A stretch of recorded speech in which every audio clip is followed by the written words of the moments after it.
Ya, pemirsa, Ketua Umum Partai Golongan Karya Erlangga Hartarto mengungkapkan bahwa Presiden Joko Widodo akan berperan dalam pemerintahan Presiden dan Wakil Presiden Prabowo Subianto dan Gibran Rakabuming Raka.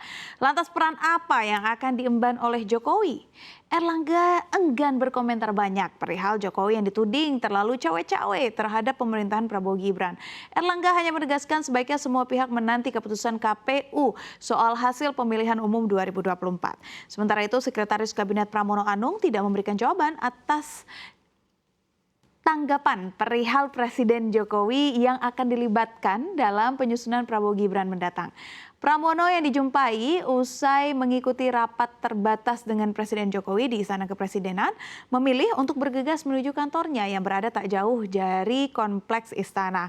KPU RI memang belum menetapkan pemenang pemilu 2024 secara resmi, tetapi berdasarkan hasil quick count dan sistem rekapitulasi atau Sirekap KPU sementara, pasangan Capres-Cawapres Prabowo Subianto Gibran Rakabuming Raka unggul dengan meraih lebih dari 50% suara.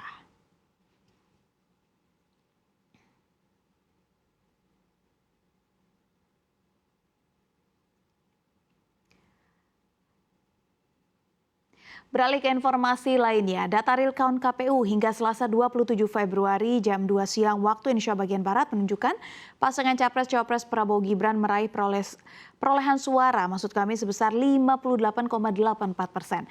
Dengan jarak perolehan suara semakin jauh dengan pasangan lainnya. Melansir data KPU sudah terrekapitulasi 637.310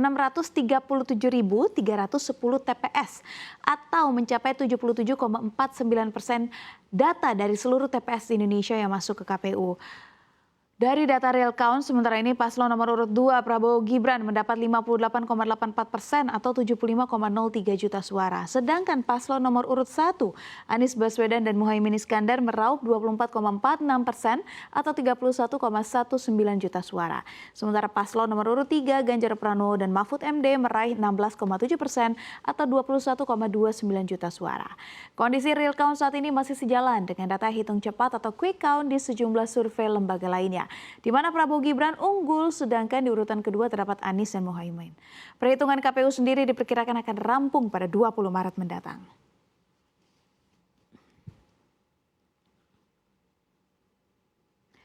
Berita terpopuler ketiga, di tengah kondisi mahalnya beras tinggi dan mencetak rekor harga, Menteri Pertanian Amran Sulaiman memastikan siap merealisasikan sejumlah cara untuk menggenjot produksi beras dalam negeri.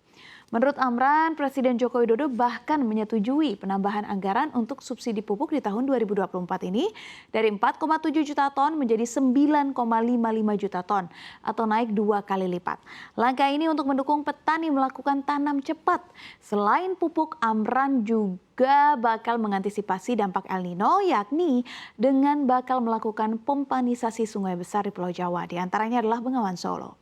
Tujuannya adalah agar tanaman padi bisa bertahan sehingga ancaman gagal panen dapat teratasi.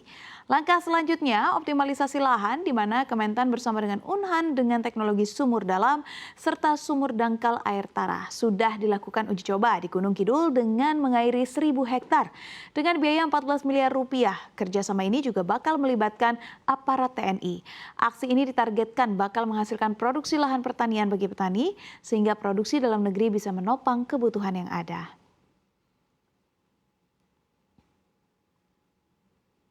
Beralih ke informasi mancanegara, Perdana Menteri Otoritas Palestina Muhammad Shtayeh dan pemerintahannya telah mengajukan pengunduran diri mereka pada Senin 26 Februari.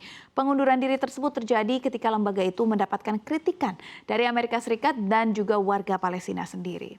Surat pengunduran diri telah disampaikan ke Presiden Palestina Mahmud Abbas dan otoritas Palestina didirikan pada pertengahan 1990-an sebagai pemerintahan sementara yang menunggu kemerdekaan setelah Organisasi Pembebasan Palestina menandatangani perjanjian Oslo dengan Israel. Kelompok ini bermarkas di kota Ramallah tepi barat dan menjalankan pemerintahan sendiri di beberapa bagian wilayah tersebut. Otoritas yang didominasi oleh partai politik Fatah memegang kendali atas Gaza hingga tahun 2007. Saat Hamas memenangkan pemilihan legislatif 2006.